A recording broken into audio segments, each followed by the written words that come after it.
News 7 Tamil, பொறுப்பும் பொது நலமும். அனைவருக்கும் வந்தனம். நியூஸ் 7 தமிழ் சார்பாக நேயர்கள் அனைவருக்கும் பொங்கல் திருநாள் நல்வாழ்த்துக்கள். நம்மளுடைய அன்றாட ஆன்மீகம் நிகழ்ச்சியோட மைய கருத்து, ஆன்மீகத்தில் சொல்லப்பட்டிருக்கக்கூடிய அந்த கருத்துக்களை வச்சு எப்படி நம்மளுடைய வாழ்க்கையை முன்னேற்ற பாதைக்கு நம்ம கொண்டு போகலாம் அப்படிங்கிறது தான். இன்னைக்கு நம்மளோட அன்றாட ஆன்மீகம் பகுதியில் ஆன்மீகத்தில் சொல்லப்பட்டிருக்கக்கூடிய அந்த கருத்துக்களை வச்சு எப்படி நம்மளுடைய உணர்ச்சிகளை நம்ம கட்டுப்படுத்தலாம் அப்படின்னு சொல்றாரு திரு டி.எஸ். ராகவன் அவர்கள்.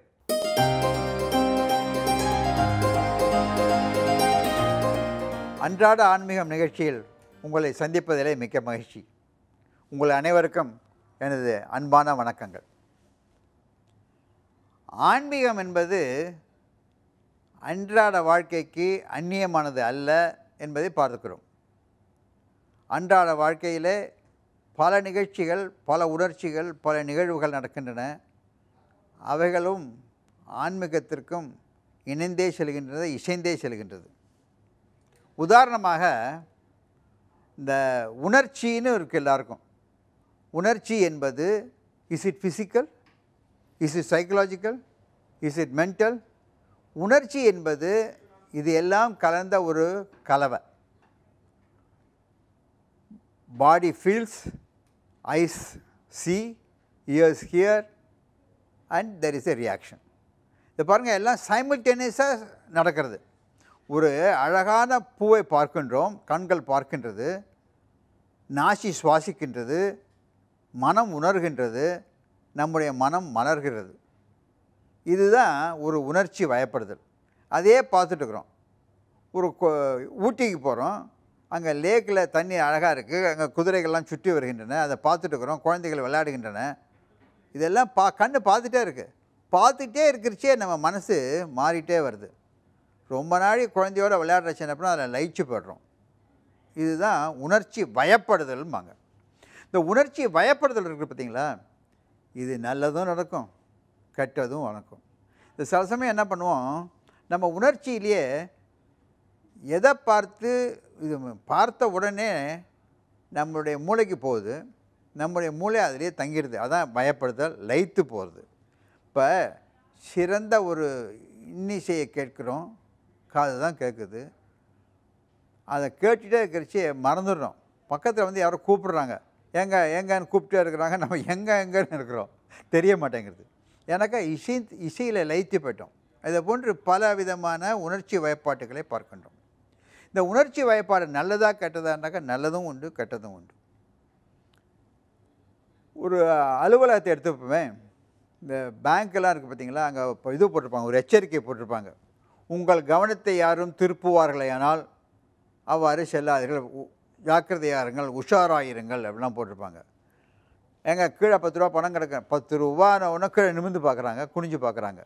இதை பார்த்த உடனே யாரோ தட்டிட்டு போடுறாங்க. இதுக்குத்தானே அவங்க உணர்ச்சியை மாற்றாமல், உங்கள் கவனத்தை மாற்றாமல் இருக்கிறதுக்காக போடுறாங்க. பணம்னாக்கா எல்லாருக்கும் பணம் பத்தும் செய்யும், ஆக எல்லோரும் பார்ப்பாங்க. இந்த உணர்ச்சிகளை மாற்றுவதற்காகவே பல விஷயங்கள் நடக்கின்றன. ஆனால் இந்த உண்மைகளை தெரிந்து கொண்டு உணர்ச்சி வயப்படுதல் என்பது சரி. அழகான பொருளை பார்த்தாக்க எல்லாருக்கும் ஒரு இன்பம் ஏற்படுகின்றது, அதிலே லயித்து போகின்றார்கள்.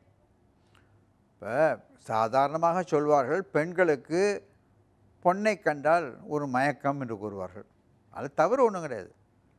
Gold is something great, gold is golden, அதில் என்ன தப்புன்னு இருக்குது.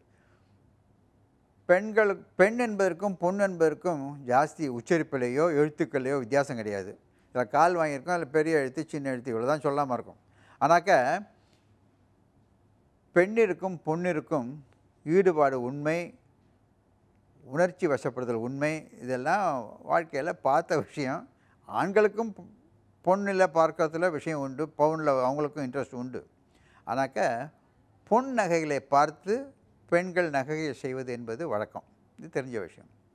இது அதிலே லயிச்சு போயிட்டாங்கன்னு என்னாக்க, அதிலே உணர்ச்சி வசப்பட்டாங்கன்னு என்னாங்கனாக்க பல தவறுகள் நடக்கின்றன. இந்த அலுவலகங்களில் வரவுக்கு மேலே, அவங்களுடைய வருமானத்துக்கு மேலே பணம் சேர்த்துருக்காங்கன்னு பார்த்திங்கன்னா, அவங்க வீட்டில் தங்க நகை எடுத்தாங்க, அவ்வளோ சாவரன் பவன் எடுத்தாங்கன்னெலாம் பேப்பரில் செய்தித்தாள்களில் பார்க்குறோம். இதெல்லாம் ஏன் வருது?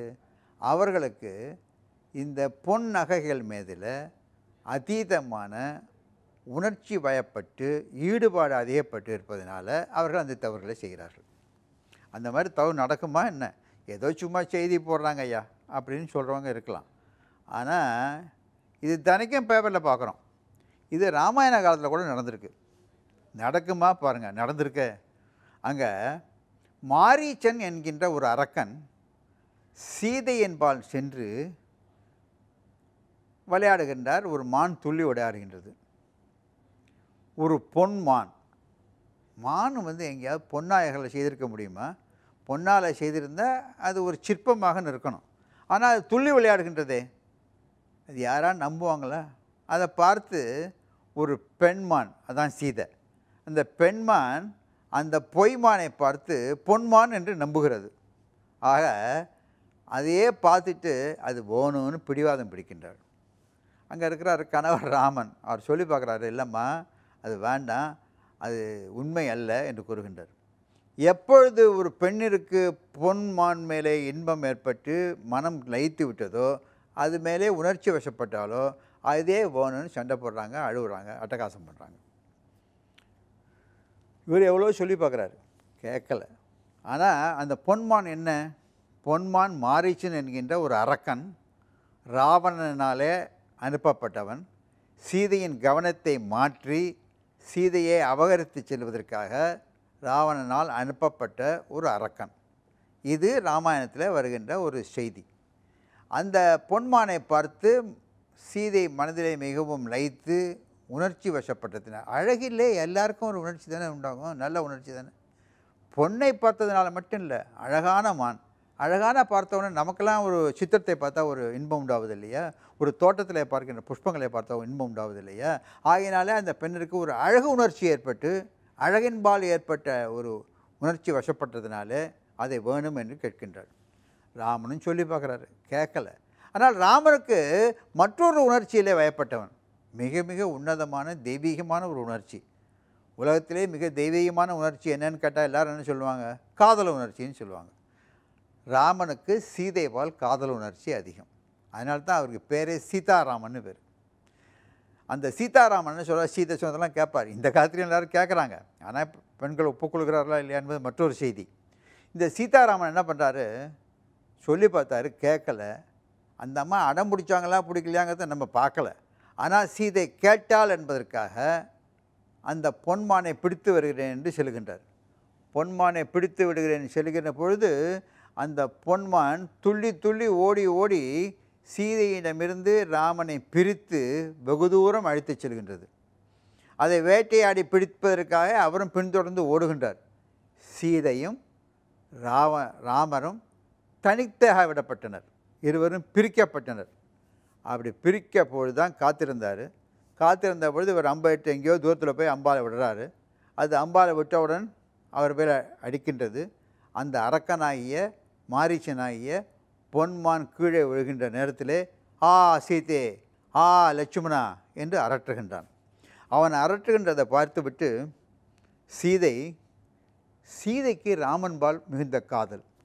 இந்த காதல் உணர்ச்சி மிகவும் பயப்பட்டதினாலே லட்சுமணனை பார்த்து, லட்சுமணா உன்னுடைய அண்ணனை அடித்து விட்டான், நீ போய் பிடித்து அவனை உதவி செய்வதற்காக உடனே போ, அவருக்கு இப்பொழுதே போ என்று அறிவுறுத்துகிறார், சொல்கின்றார்.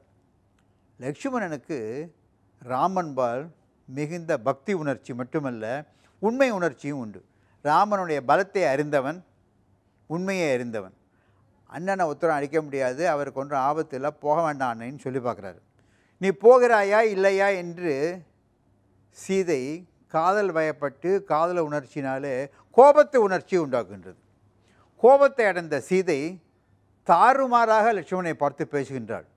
உனக்கு உன்னுடைய அண்ணன்பாரில் அன்பு இல்லை, உன்னுடைய அண்ணன்பால் கெட்ட எண்ணங்கள் இருக்கின்றன, என்னை தனித்து விடப்பட்டிருக்கின்ற என்னிடம் உனக்கு என்ன கெட்ட எண்ணங்கள் இருக்கின்றது.